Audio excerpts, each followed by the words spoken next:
This channel does not promote any violent, harmful, or illegal activities. All content provided by this channel is meant for an educational purpose only. রাজবাঁধে রাষ্ট্রায়ত্ত সংস্থায় চাকরি নিয়ে BJP কর্মীদের তোলাবাজির অভিযোগ, পুলিশের হস্তক্ষেপে নিয়ন্ত্রণে পরিস্থিতি। রাজ্যে বিজেপি সরকার গঠন হওয়ার পর থেকেই কাকসার রাজবাঁধ এলাকায় দলের অভ্যন্তরীণ গোষ্ঠীদ্বন্দ্ব প্রকাশ্যে এলো। রাজবাঁধের রাষ্ট্রায়ত্ত তেল সংস্থার বটলিং প্লান্টে টাকার বিনিময়ে কাজ দেওয়া এবং টাকা না দিলে ছাঁটাই করার গুরুতর অভিযোগ উঠেছে বিজেপির এক গোষ্ঠীর বিরুদ্ধে। স্থানীয় বাসিন্দাদের দাবি, রাজবাঁধের ভূমিপুত্রদের কাছ থেকে বাদ দিয়ে মোটা অঙ্কের টাকার বিনিময়ে বহিরাগতদের কাজে ঢোকানো হচ্ছে। সম্প্রতি টাকা না দেওয়ায় বেশ কয়েকজন স্থানীয় শ্রমিককে কাজ থেকে বার করে দেওয়া হলে ক্ষোভ চরম আকার ধারণ করে। ছাঁটাই হওয়া শ্রমিক ও ক্ষুব্ধ এলাকাবাসী অভিযুক্ত এক বিজেপি কর্মীর দোকানে ব্যাপক ভাঙচুর চালায় এবং পরিস্থিতি দ্রুত উত্তপ্ত হয়ে ওঠে। খবর পেয়ে কাকসা থানার পুলিশ ঘটনাস্থলে পৌঁছে পরিস্থিতি নিয়ন্ত্রণে আনে, তবে সংঘর্ষে বেশ কয়েকজন আহত হয়েছেন।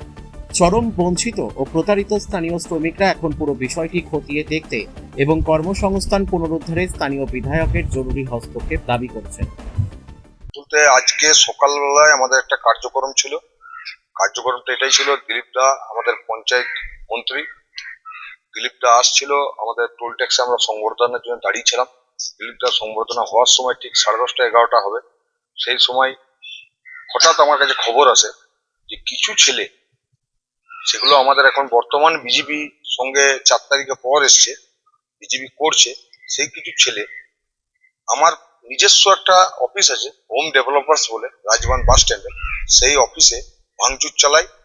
যেটা তৃণমূলের আগে শাসন কালচার ছিল, সেই কালচারটা ওরা বর্তমানে আবার শুরু করেছে এবং মানুষের মধ্যে একটা আতঙ্ক বাতাবরণ সৃষ্টি করার চেষ্টা করছে। ভাঙচুর চালায় তারা কারা, কোন পার্টি? এরা বর্তমানে বললাম তো, বর্তমানে বিজেপিরই ছেলে, কিন্তু এরা 4 তারিখে পরে বিজেপি। এরা বিজেপির আইন, বিজেপির শাসন, বিজেপির কানুন কিছুই বোঝে না। আর উচ্চ নেতৃত্ব, পদাধিকারী কি কে পদে আছে কোনো কিছু বুঝে না, কাউকে বোঝার চেষ্টা করে না এবং নিজেদেরকেই সর্বা বলে মনে করছে। এইটা বিজেপি কালচার সিস্টেম নয়। বিজেপি উপর থেকে নিচে সবাইকে নিয়েই চলার চেষ্টা করে এবং সবার সঙ্গে আলোচনা করে চলার চেষ্টা করে। এখন আপনারা কি চাই? আমরা চাইছি, দেখুন, আমাদের পার্টি যাতে কালিমালিপ্ত না হয় এবং এইটা কোনো রাজনীতিক কারণ, কোনো রাজনীতিক কেস বা কারণ নয়।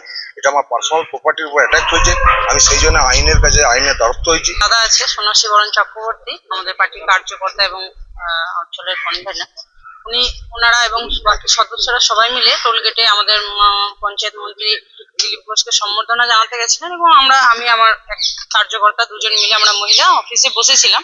সেখানে হঠাৎ করে সোমনাথ লোহার বলে ছেলেটি পার্টিরই কার্যক্রম করে, 4 তারিখের পর থেকে যেন নিজেকে বিজেপি বলে মনে করে, তো সে এসে আমাদের ওপর নানা রকম ভাবে ভাষা ব্যবহার করে, নানা রকম ভাবে হাত দিয়ে এবং আমাদেরকে জোর জবরদস্তি ভাবে বের করে দিয়ে চেষ্টা করে অফিসটাকে আরো লোকজন এনে ভাঙচুর করার ব্যবস্থা করে এবং আমরা সেখান থেকে বেরিয়ে আসি এবং ভাঙচুর করে